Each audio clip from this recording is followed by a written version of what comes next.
Putt Putman, what's up, bro? Hey, what's going on? How you been? Good. How about you? Man, it's been an interesting year. Yeah, for sure, already. So, I met you, let's see, man, it's been, I don't know, 4 or 5 years ago probably. Maybe about that long. B&I? Yeah, doing some business networking. For sure.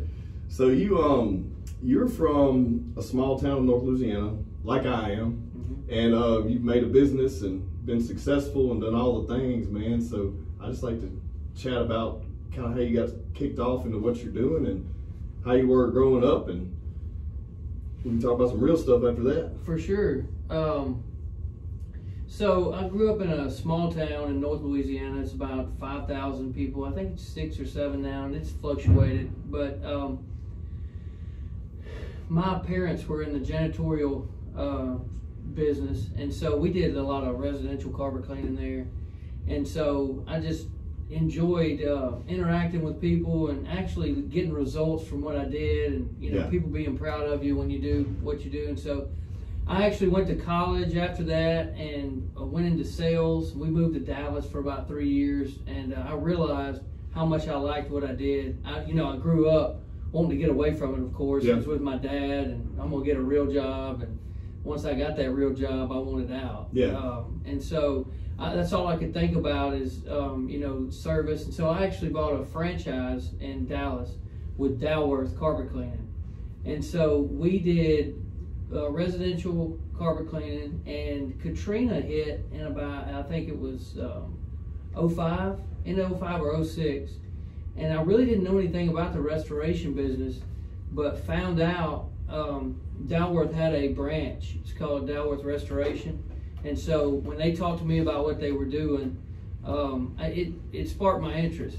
And so in 06, my brother-in-law passed, and so we actually moved back to Shreveport to help raise his son. And so I started my own restoration business, and actually didn't know what a dehumidifier or anything was, and went out and took one class, and it was DeWalt Drying Academy, and they had come to Dallas, and I took that one class and started my business, and I'm 15 years into it, and we just went back to the class 2 weeks ago, and I reunited with Chuck, and he'd been working on things for 15 years and new sciences. It's like E3 drying, and so we've kind of sharpened the saw, but it just kind of came full circle from the start to now. And so it feels good to be reconnected with him. And then I'm taking another group in a couple weeks back up there to train. But just in a nutshell, that's how I got started and where I'm at. Well, for a lot of people who don't know, can you give some context on what restoration is? Sure. So we do fire and water and mold restoration.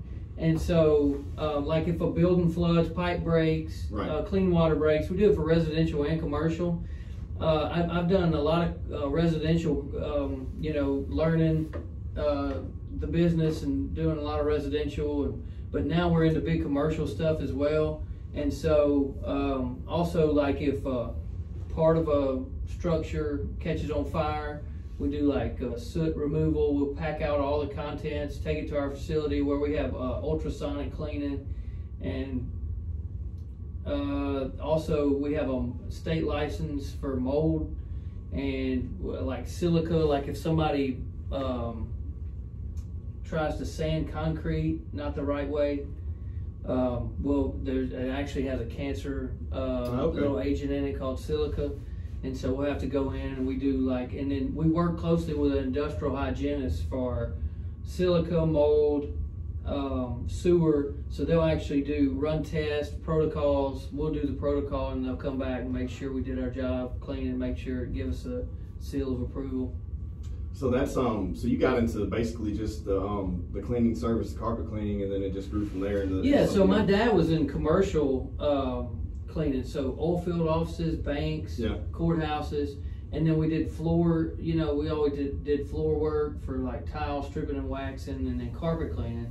And then back in the 80s and 90s, they would call the carpet cleaner to if a house flooded, because they didn't realize that it was in the walls too. Right. And so we did what you call floating carpet, and so which is very bad. It breaks down the back end. But that's how all this started, like in the 80s when I was real young, in 90s, and you would float carpet, and I saw that happening, and we did it a few times. But when I moved out to Dallas, I really I saw Dalworth, which is still mentors of mine, and I'm real close with them. I've spent a lot of money when they have a supply company that we buy fans, dehumidifiers. I even bought a truck from them, and so but they help with technology and different things. And then when we did a big job in Florida this past hurricane season, I reconnected. They came and on my job site, and it's pretty cool.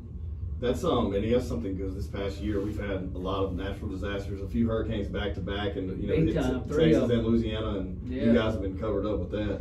We have. So for the first Hurricane Laura, I had a childhood pastor in my small town in Spring Hill, and when I was in high school, he was the pastor there, Methodist, and they rotate a lot. So anyway, he had gone to a couple churches, but we kept in contact. And then actually, he has the large church in downtown Lake Charles, on Kirkman. It's the First United Methodist Church, Lake Charles. And so this is a church that was built in 1926, and it's got $1 million organ in it, and the roof was ripped off of one part. And so we had to, and I talked to Weldon the day before, and the storm was coming. He's like, I'm just glad you're in town. And so they all evacuated. And when we actually spent the night in Beaumont at a Krista Shumpert, and then as part of their action plan, but then it hit Lake Charles. So it took us 7 hours to drive all the down trees and telephone poles. Man, next time, because we got into something that I didn't ever think we were going to get out of. That was the most. I've talked to linemen, and they say that was the most damage they've ever seen as far as the grid goes. But anyway, we made it, and he said, just go by and check the church out. So we walked around, and it didn't, other than down trees and things, it didn't look that bad from the outside. But we saw one hall where the ceiling had fell down, and the more we looked, the roof was ripped off. And so we started there, and they couldn't get us in at first. And he's like, oh yeah, we got a code, a certain door. So we got in, and it was like unbelievable, the water coming in. So and then it started raining shortly after. So it felt like we were at the Alamo. I mean, it was coming in faster than we could suck it up. And so then once we got that kind of under control, we started looking, and we were hoping it was just right there. And the more we looked, Samuel was with me, and he kept metering. He's like, man, I don't know how to tell you this, but this whole church is wet. And I'm like, you are kidding. Because like they had slate roofs, and with they said it was like 200 tornadoes that spun off the hurricane, and with all the slate roofs and everything, I mean, it was wet. And so then when we started, and I had, we're in coalition of disaster responders, so we've got resources and different things. And so when I start making calls and this thing starts coming together, before you know it, we've got 4 deskants off of diesel trucks that are running. And the thing about that organ, it was from the UK, and it's got its own atmospherics that it needs to maintain, or the rubbers will. And then replacing that thing would be like years and years. It was like handcrafted, so we had to contain it off, give it its own atmospherics, and then dry the rest of the church, which was plaster and all these old materials. And so it really, I mean, it was devastating, but it was so inspiring to see how the church responded, and the people of Lake Charles, everybody. And it was also inspiring to everything that we've learned over the years, that we had to apply it. And then just remember, I'm not sure if anybody knows this, but when that storm hit, it also hit our hometown up here, Shreveport. So now we've got 17 jobs up here. We've got churches in Natchitoches, all this going, and we've basically left with most of our talent, and left it with Chris Allen, my branch manager, and he managed. Me and Haynes were jokingly saying, he's either going to make it, or tell us no thanks. But it was, and then as soon as we get that one done, Florida hits. Yep. And so we're still finishing up the church, which there's no food down there. We had to we were driving 3 hours. It was only an hour drive, but with the traffic, it was 3 hours to Port Arthur. And so then a friend of ours in the restoration business had a bunk trailer where they had an 18-wheeler trailer that they make bunks out of. And so we were sleeping in the church parking lot. And then Florida hits, and I go down there, and this large law stuff still kind of new to us. That was our biggest job that we did with the church. So we learned, that was about 30 days.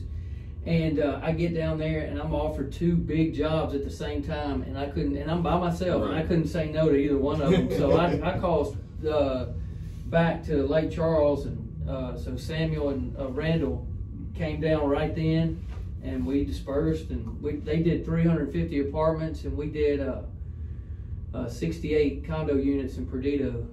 That's a lot, man. I think there wasn't a lot.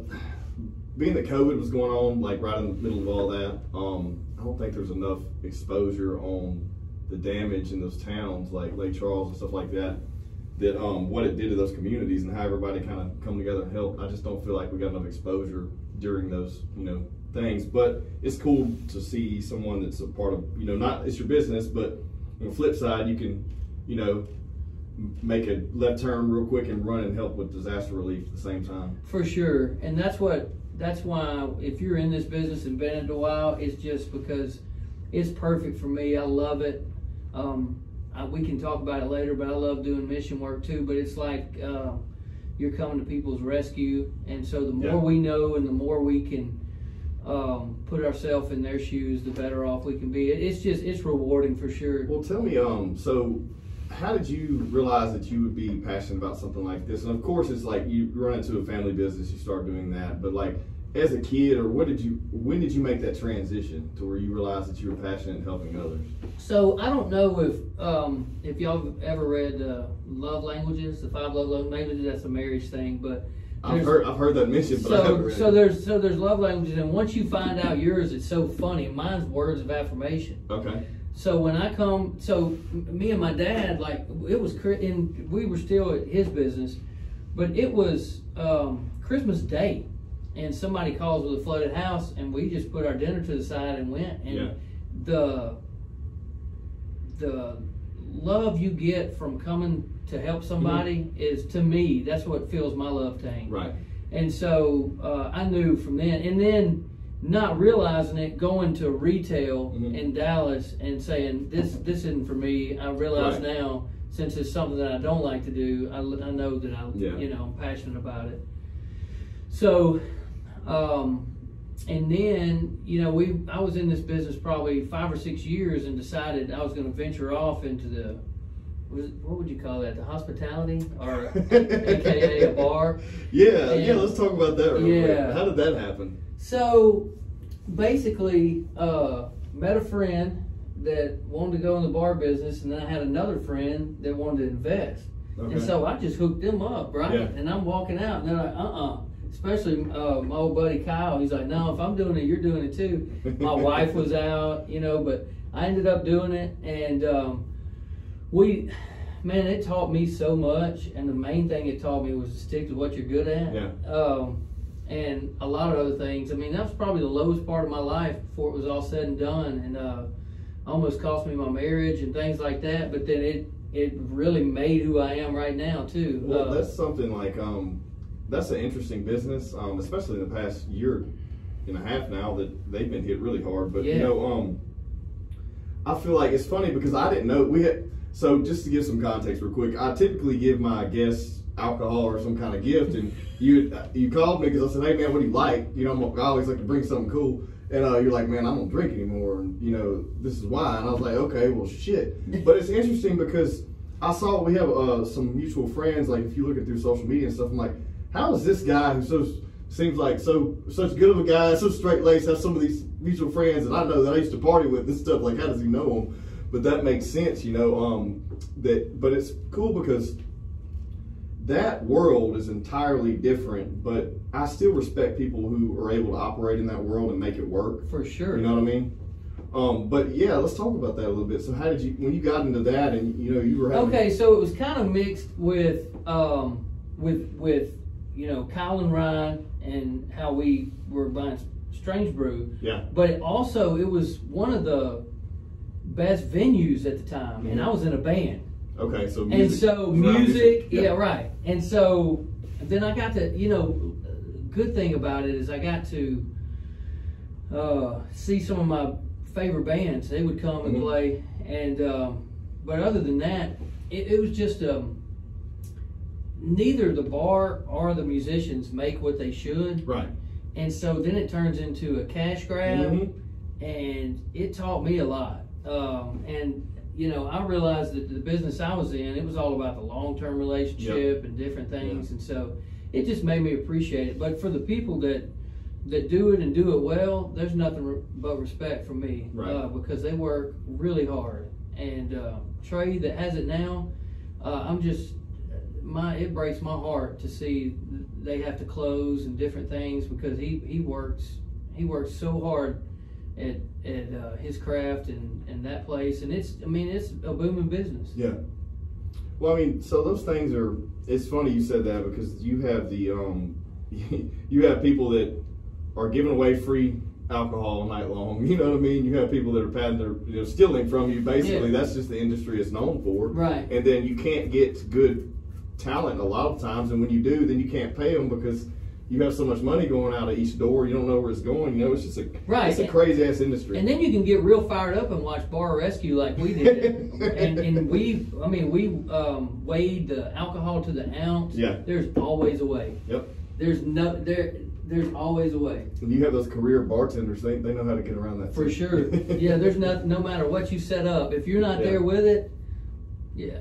Well, since you got such a positive outlook, I'd like to talk a little bit about the alcoholism thing, because so many people that listen to this show or watch it, it's like there's something to hang on to, whether it be if they're having an issue with that or something else. If you just come in pouring out all positivity and flowers and rays of sunshine, then some people just don't take a story home with them because it don't hit home. So if you don't mind, you want to talk about that? For sure. So, I grew up in Spring Hill again, and there's nothing to do there. And so that's what we had, a Piggly Wiggly parking lot, and it was real big in the 80s, but it was still going on when I was there. But that's what we did. And we, drank and that kind of thing. But once I got married and, started, it was decent, because you always justify, I'm only doing this, and there's always somebody that's worse off than you. But it all magnified when because buying that bar was an ego thing. Right. For me and my best friend Kyle, we were in that thing, and so we learned all that. But so then there's a certain that I didn't know, but there's this certain thing with people that if you own a bar, then all of a sudden you got more attention, like you're the bar owner, that kind of thing. Yep. And so then one beer or one drink turns into more, and then I got a family of two, and then I got to go here because this guy's in town, he wants me there, this and that. Before you know it, I'm passing out in the office or different things, and it got. We were going to California, and it took my brother-in-law to tell me, because when you're in that, even though you're in the lowest low, you don't realize how bad you really are, or I didn't. You always justify until my brother-in-law tells me, "Hey man, you're in a bad spot." And as soon as he did, but it was a whole series of me being a yes man and not having healthy boundaries to trying to help family, which I still to this day love, and everybody, for the record, everybody in the bar that when the deal went bad and all that, I'm super close to today, because I forgive them and they forgive me. But it was all on us and our ego and different things. But when I got super low and was trying to cope instead of creating boundaries and sticking up for myself, I would cope with alcohol. So when we went to California, my wife and I, we pretty much were getting divorced. And how long all we had to do was sign. sign? At that time, it was probably 7 years. Okay. So it's been 17 now. Okay. But so we're getting a divorce, and then we come home, and so the reason why I was in back in Shreveport from Dallas, is because my brother-in-law died that I mentioned earlier. Well, we came back to help with his son, Colin. So Colin, at this point, I am having a baby girl. My son is 7. I'm having a baby girl, and Colin needs to live with us at the time for circumstances. And so all this crashing on me, I just started drinking more and things like that. And so it happened to be that Colin, they had him go to a counselor.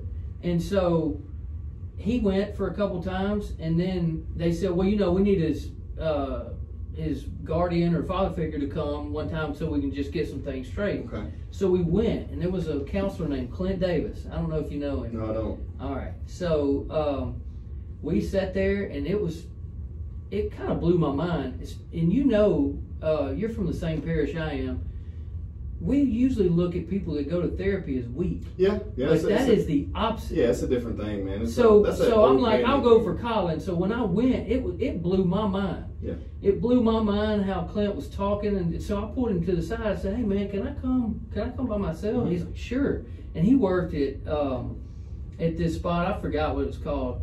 And so, long story short, I started going to him, and then Sarah came in, and we dealt with some major issues, and then our marriage, and then I knew that I had to sell the bar. So I called Kyle, and he was, we've been friends forever, and so he said, if you're selling, I'm selling. So it took us a year or so, but we got out of it. And right then, I started going to Honduras with the Simple Church and drilled a water well. And man, from that point forward, I knew I had a clear vision that, because I started getting clarity, I wasn't drinking anymore. Right. The end of the 6 months was the hardest for me. It wasn't 2 weeks or 2 months. It was, for some reason, it was 6 months. But once I got past that, then everything started to, it was hard. And there's still some hard times, but it's the clarity that I got from it. And then it started coming through my business too, because for 10 years I was in the seat doing everything myself, and then I realized that my parents were going to want to retire, and as good as they were to me, I wanted to be able to retire when I couldn't do it. That's when I hired Everett, the business coach.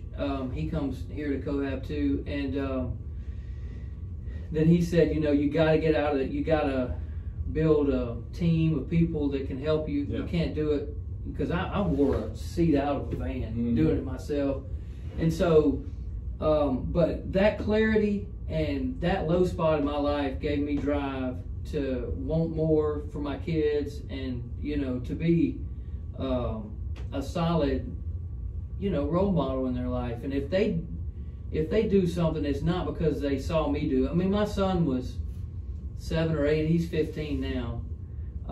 I think he can barely remember me drinking, and so and whether I just, they're gonna make their own decisions, but I want to be that solid role model, and two, it makes my story better that I was wild. I did do the wild things, and I don't judge anybody or anything. That's why you see all my mix of friends, because the most special things will come out of the people that you have the least faith in. Of course, I agree. I think and you know that. Yeah, you have like that lifestyle. There's some people that live in it, and that's what they come home and talk about. That's what they live for on the weekend. They don't have any other inspiration, or they don't have any other goals. And so, if you do, and you get into that, network of people, it kind of pulls you back, and not only that, if you're having, issues with, drinking too much, not being able to focus on the family at home or your business, then you know, it's just one of those things. It's each to their own. But I feel like I went through a similar transition when I got from the oil and gas industry into this business. Is I was doing a lot of, you know, people pleasing and politicking and taking guys out to drink and hang out, you know, stuff like that, and hanging out with people that's all they live to do. But then this kind of woke me up because everything was on my back at this point. I have to create it, I have to drive it, and I have to make it, you know, successful. And I felt those type of people weighing me back, you know, weighing me down basically. And yeah, and, it's like and the people do, but also it's like the whole mindset. That too. So I had goals. It's whatever environment you're. It's not. I'm not blaming people for it. No. I'm living in that environment. Yeah. And it kind of just consumes you. Yeah. You know? Because when you're hanging out with them, and then their goals become yours, or lack of goals, if you will. Yeah. For sure. But also, like, I was chasing something that I never was going to catch. It's like I was trying to numb the pain and cope with it that way, and it makes it worse. Yeah. Well, so you said, and being able to come out of that. So here's another thing. It's funny because you mentioned that, like, it don't matter where you're from, a small town, big town, whatever. It's that warrior's mentality, I guess, or that old school mentality where if you talk about your feelings, you're weak. Right. But man, you have to be, first off, most people don't talk about those feelings because they're lying to themselves. Once you're honest with yourself, then you're able to be honest with everyone else. And it took me a while to realize that's not a weakness, that's a strength. But it's a weakness to most people because for centuries, being a man's man and hiding your emotions was what you were supposed to do because you were supposed to be the strength in the relationship. But hell, a lot of times the women were the strength of the relationship, you know what I mean? For Not sure. the men, they were just out there working, you know? So it's an interesting transition for us to be in a society now where you're able to transition and be able to be honest with yourself and have conversations with an unbiased opinion is what I always tell people. Because, like, if you're going to family and friends who know you, a lot of times they're not going to tell you what you need to hear because they may hurt your feelings, or because you know they know you're worried about what someone else thinks. But whenever you go to speak to someone who has an unbiased opinion, who knows nothing about you, and you're just laying out the facts, then they're able to, you know, find a better solution too. For sure. Yeah, and not only that, but it just goes back to, you know,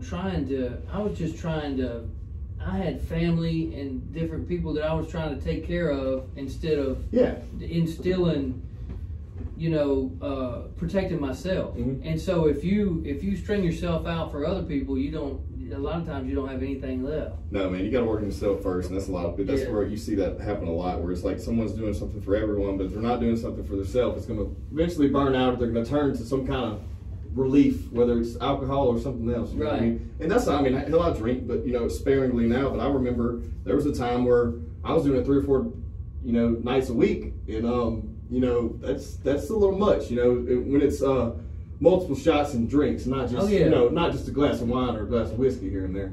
So I mean, you know, it's definitely interesting, and you know, spending time in that environment and then coming out of it, you know, it's cool to hear, you know. And like I said, no disrespect for people that do have that business or do enjoy doing that, but it's like if you want other things, you got to kind of pick and choose what the priority is going to be. Right, and what I realized out of all of it is if I'm sitting there focused on myself and trying to escape, and that's the whole thing, is if you'll you know, do for others and you know, like we do this laundry love, and it's just I saw that. Yeah, so we just go to laundromats and pay for people's laundry. That simple, no strings attached. And it will blow your mind how it makes other people feel, and it just takes, you know, that's what when you love on others with total strangers, that's when the magic happens. And like we're in this new market over there in Monroe, trying to make it work, and so we're almost like making it about ourselves, like buy us this and that. And so last week I told them, I was like, time out, let's just go do laundry love. And they're looking at me like, what in the world? And so I'm like, let's just go do it real quick, and it just kind of sharpens the saw. And man, everybody, it blew. Like one lady just said, you know, I can buy my kids shoes this week. Another one was like, hey, can I go get my bed sheets? I haven't washed them in a year. And I mean, it was like you gave them $1 million. It was just this so deep happiness that come out, because bed sheets do make you happy. Clean bed sheets. But it's the small. We take all that for granted. We do. I mean, we're spoiled, man. Yeah. We're spoiled. We do take all those things for granted. And doing something, it's over the years I've seen that too, man. Doing those small things for people that you don't realize are a big deal, or if you have something you're going to throw away, give it to somebody. Right. You know what I mean? There's somebody that needs it. Exactly. Well, the Honduras thing. So you've been there, and y'all went and drilled water wells. That's So pretty interesting. Tell me about that. Yeah. So we've done 4. I've done 4 water wells, and then I've also been to Haiti. Okay. But the first international mission trip was drilling a water well in Honduras, and it was with Living Water. And so our church went, but Living Water kind of hosts it. And then there's a group down there, Aqua Viva, that works for Living Water, and they pick us up at the airport. There's a 3-hour drive. Then we spend the night, go to church with them the next day, which is an adventure within itself. Then we drive, and you know, Honduras is it's part of Roatan, but this is the Honduras that it's a third world country, right. And I'm talking about we're driving down into the projects, Mm-hmm. and so I go down there and I'm so worried, but when I get there and the van that they were hauling us in actually broke down, so we had to ride in the back of a truck. Mm-hmm. And if you want street cred from the locals, ride in the back of the truck. They loved it, seeing us in the back of the truck.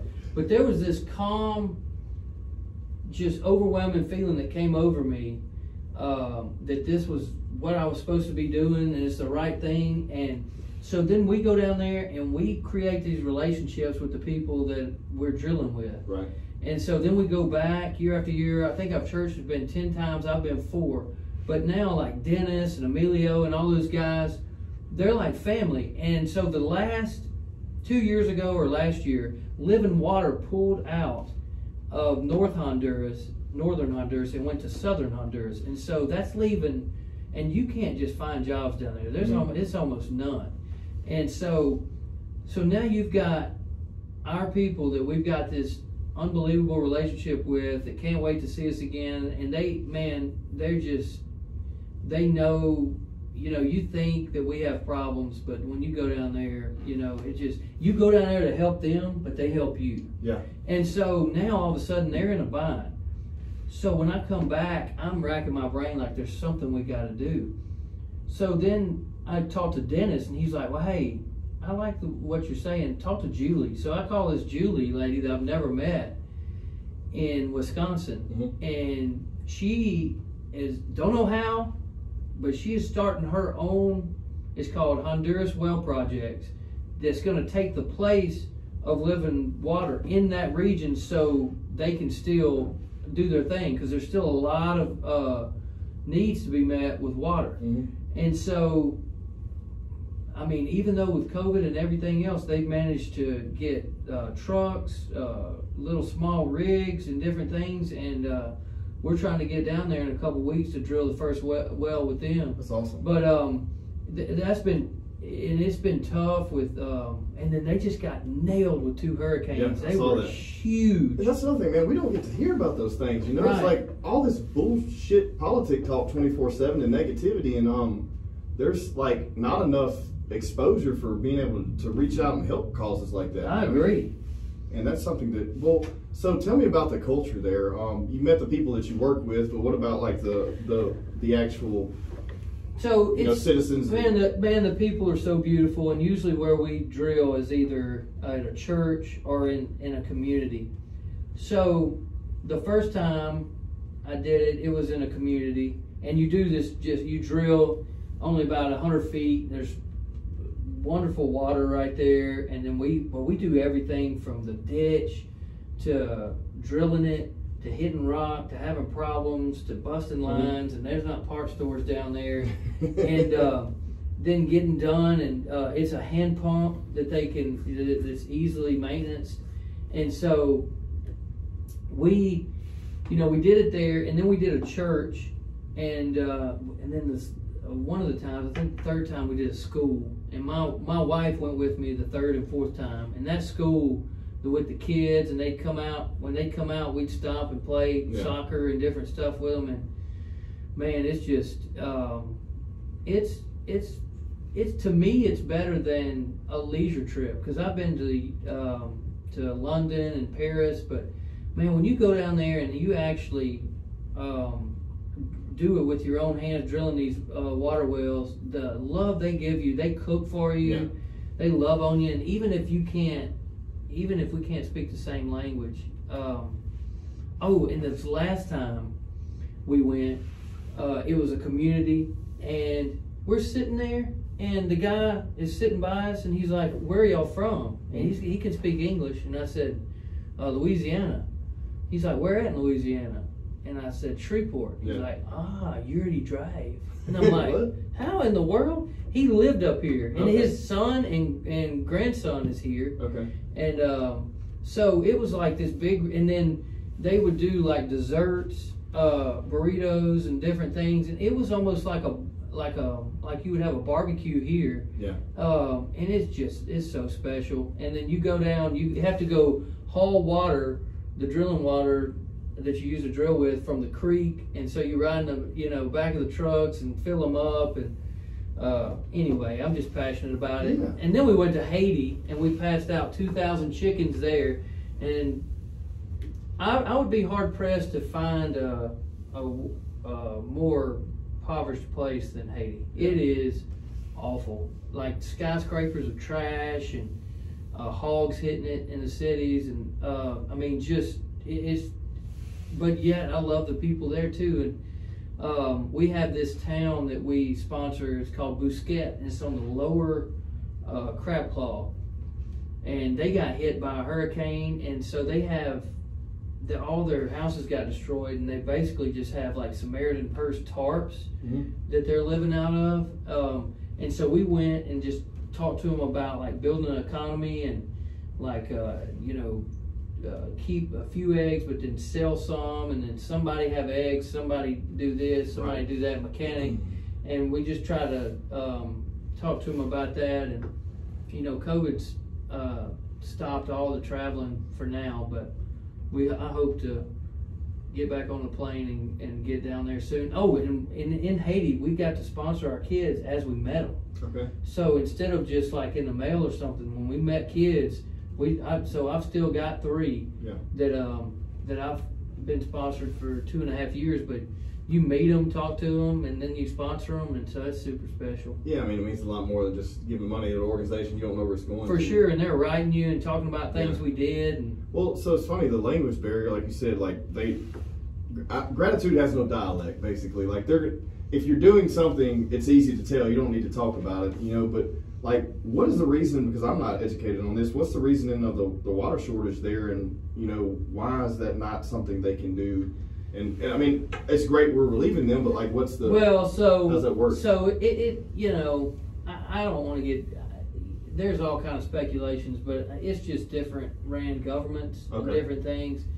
But because you can see a hustling spirit in the Hondurans. They love to,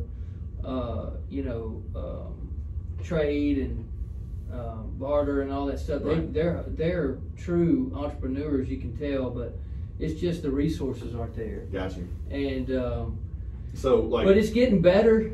I mean, you can tell. But this last time that hurricane hit, the airport that we fly into was completely under, and so they were trying to fly us into another airport. But I think they're getting it cleaned up. I was going to go down there and clean up the airport. That would have been a cool job, but the people that work there, they have them do it, and the military. Okay. But well, I mean, this is interesting because you have those, those are impoverished countries, and it's like they're constantly dealing with horrible weather and not having the, anything to work with or anything like that. So it's an uphill battle. Right. So any way you can contribute, that's awesome. I mean. I saw that image yesterday whenever I was pulling up, getting ready to get this podcast marketed, and I was like, man, okay, I know he's been drilling some water wells. I want to hear about that. That's awesome. Yeah, and that was the first trip. I saw my beard, and that was the old school, because I was Putman carpet cleaning before restoration. I knew it was a little aged photo, but I was like, it'll be all right. Oh, for sure. No, I hadn't seen that in a long time, and and then Pat, who was holding that pipe with me. I saw him for the first time in a year. We went on every trip together. I saw him yesterday, and we were talking about all those good times. But yeah, that was a drill pipe, and we were probably either putting them on or taking them off. Mm-hmm. Yeah, I know that life.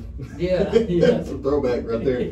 But no, that's interesting because a lot of people. I mean, all of us. We take everything for granted, and until you have that. That first-hand experience and encounter with that, you're not gonna. Yeah. You can say what you want all day. And I call it my reset. Yeah. I mean, when you go down there, it completely resets me, and so it really hit me hard because I didn't get to go last year, and then it doesn't look like we're going to get to go this time either because of the restrictions and quarantines and different things with flying. And I'm telling you, I mean. And everybody, the biggest thing is when you tell somebody that, well, why don't you do stuff here? We do. We do stuff for the kids, called Samaritan's Feet, where we give them shoes and wash their feet and the laundry and different things. But there's something super special about, because they're literally having to walk 2 to 3 miles to get creek water. And then by the time they get back, they can't be in school. The water is not good. And so it all starts with hygiene, health, and then leads to education.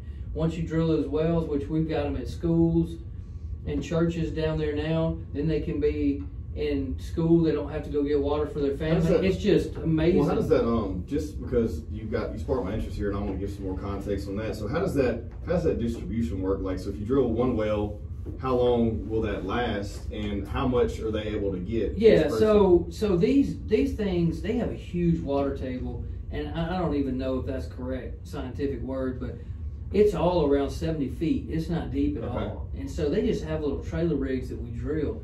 So and the wells last a long time. The only problem is when these last storms hit, it flooded, and so it ran water in there, and so they need to be reworked. Gotcha. So we need to. Right now, there's a huge maintenance need of going down there and reworking, cleaning flushing these wells out. But they'll take their buckets and man, it's just you saying that's insane. Like if you're listening right now or watching, like they're taking buckets to a well that's centrally located in their community and filling that up, and that's what they have to use to bathe with, and that's drink. Changing their life. Yeah, everything. That's insane. Cook with. Yeah. Because the rivers that they get it out of, it's like going to dip it out of the Red River and having to drink that and stuff. And then like in Haiti, the first time Justin went, he was drinking out there was a kid drinking out of a motor oil can, hydraulic fluid can. Man. And so then we get with Barksdale, and everybody donates like 2,000 watering cans, and instead of taking clothes, we took these watering cans and distributed them out, and then we found that little boy and got him a watering can. Oh, it was nuts. Hydraulic fluid. Yeah. Yeah, and it's 2021. Yeah. And people are still, they don't have. And you're over here crying about your damn Starbucks that got messed up this right. morning. You know what I mean? Like, you kidding me? Exactly. Well, it's funny that you said that, because I heard someone crying the other day because they couldn't go to Cozumel or some shit. And I'm just like, you're looking forward to going somewhere where you're actually doing something, productive and helping people. And someone's over here, and you're upset because you can't do that right now. And then we have people over here that are crying because they can't go lay on the beach and, pay for food and alcohol all weekend long. You know what I mean? Which nothing wrong with getting away, but I mean it's just I'm still thankful for we have such a great system, even with like airplanes that everybody takes for granted. When we were coming back and we got there was in Dallas, we had to spend the night, and we were supposed to be home that night. And then we were like, well, we're in a car because it's only 2.5 hours. We couldn't rent a car. We couldn't do anything. And so we had to stay there that night. And everybody's like, oh, I bet you were so mad. I'm like, not really. The plane was broke down and they found it. I'm so glad they found it on the ground and not in the air. Exactly. And just little small things like that we just need to not take for granted and be thankful for. And I agree. I think that, we have so much going on, but at the end of the day, it's minuscule compared to, no matter what it is. We call them first world problems. Of course. Yeah.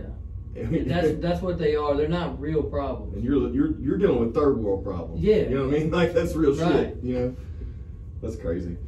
Well, so how does that perspective come back when you come back? Okay, say you just recovered from alcoholism. You went on that first trip. You said you got some clarity.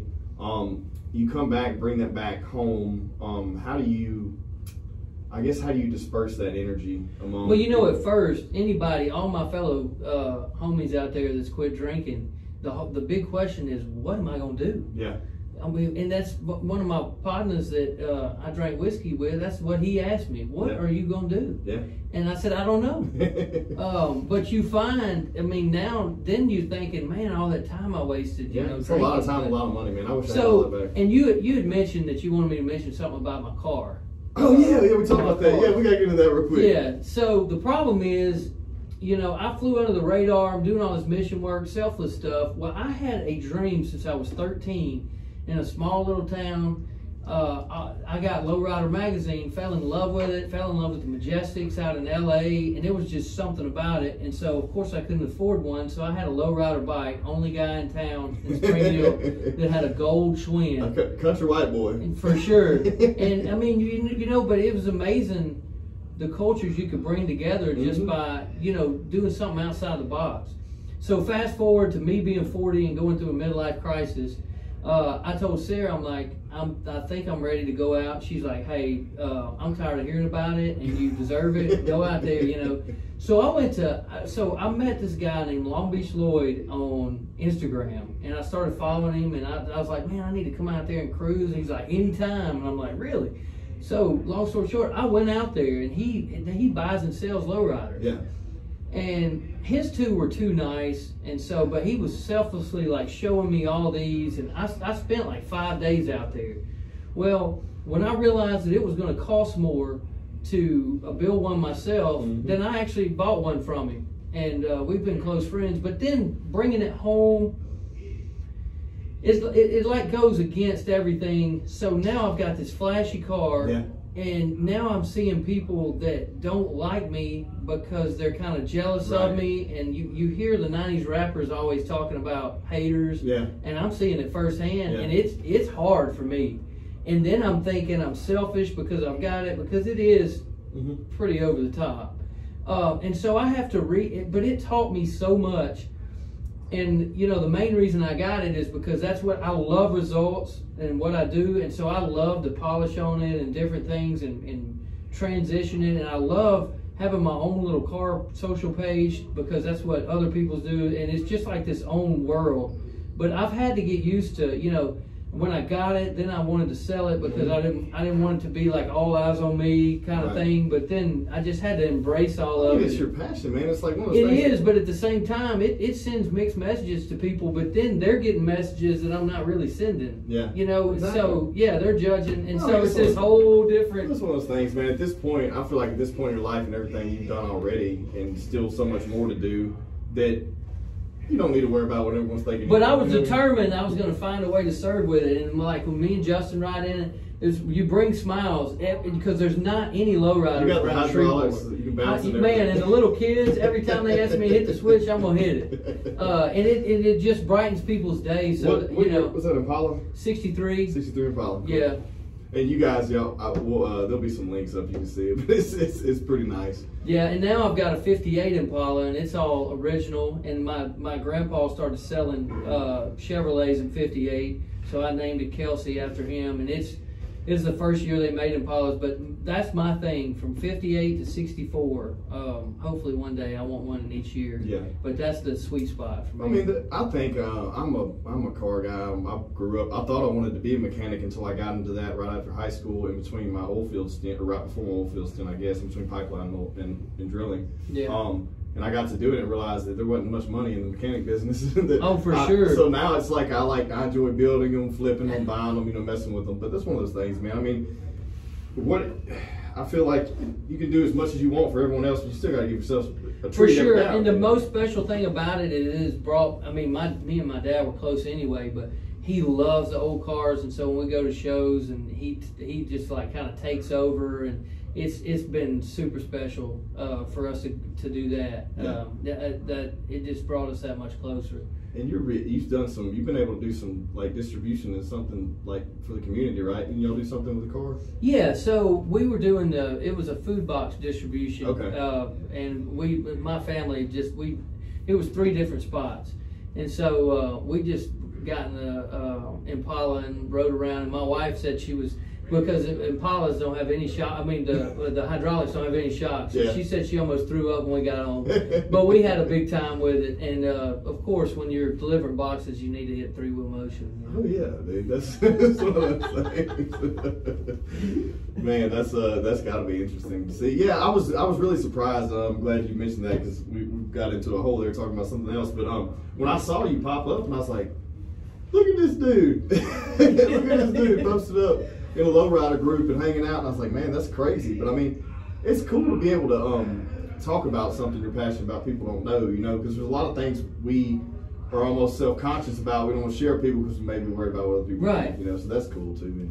And that's something like, I mean, man, you got to treat yourself too. Yeah, and then when people come, like, I went to Fort Worth for an event a couple weeks ago, and then somebody asked if they could take pictures downtown, and we hooked all that up. There's people that come from all over that they just walk up and they think, oh, they don't even think I'll let them take a picture. I let them sit in it, whatever they need to do. Just because I was the same way when we were in high school, that was the thing. Luckily, it didn't change, and I had 30 years to get one. Yeah. But it was like California. It was all happening in California, and you couldn't touch it out there. In a small town, it was just happening out there. But the first lowrider I ever saw or rode in was with Lloyd when I went out there. Mm-hmm. I've always seen him in magazines, and then Sarah's got me like some old lowrider magazines for Christmas. Yeah. And just to open them up, but that was before the internet. That was the way I bought my wheels for my truck. Yeah. I bought my bicycle out of there. Even like Harbor Freight had some old tool pages. That's how they sold tools. Yeah. And it is just like, and then the internet hit. Well, it's nostalgic, but yeah, I agree. I haven't even. I gotta come check it out. Yeah, for sure. It will blow your mind. I've never even. If you haven't been in that culture, which is mainly West Coast. You don't really get to see that in person. That's a whole other culture. Well, the car industry itself and people like classic cars and then lowriders, a whole nother, piece of that.